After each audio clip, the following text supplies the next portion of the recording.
అట్లా మనం ప్రపంచంలో ఇంటర్నేషనల్ స్టాండర్డ్స్ లో ఈ మార్కెట్ కట్టాలని చెప్పి 1000 కోట్ల రూపాయలతో డిపిఆర్ రెడీ చేసినాం. 350 కోట్లు బ్యాంకులో పెట్టినాం. కొన్ని పీపీపీ మోడల్లో కట్టాలని డిసైడ్ చేసినాం. Everything was ready. భూసేకరణకు కూడా చాలా టైం పట్టింది.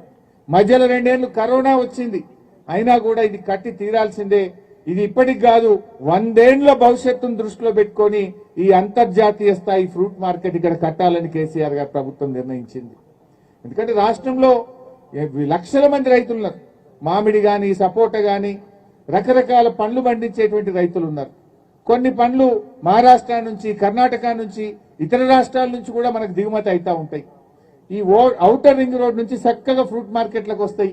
సిటీల కాలుష్యం ఉండదు, లారీల గొడవ ఉండదు, ప్రజలకు ఇబ్బంది ఉండదు, ఆరోగ్యం దెబ్బతినదు, రైతులకు ఇబ్బంది ఉండదు, అందరికీ మేలైతుందని చెప్పి ఇక్కడ మార్కెట్ కట్టాలని ఆనాడు కేసీఆర్ గారు నిర్ణయం తీసుకున్నారు. మరి ఏమైంది ప్రభుత్వానికి? డబ్బులు రెడీ, భూమి ready, design plan estimate ready, tender పిలిచి ముంగడికి పోవాలి కదా. ఆనాడు నిరంజన్ అన్న, కిషన్ రెడ్డి గారు, మా సుధీర్ అన్న, అందరూ సబితక్క వచ్చి ఇక్కడే ఫౌండేషన్ స్టోన్ కూడా వేసిండ్రు. మార్కెట్ కు కొబ్బరికాయ కూడా కొట్టిండ్రు, పైసలు తెచ్చిపెట్టిండ్రు. పని ముంగటి తీసుకుపోమంటే ఇప్పుడు భూమిని అమ్ముతామంటున్నారు.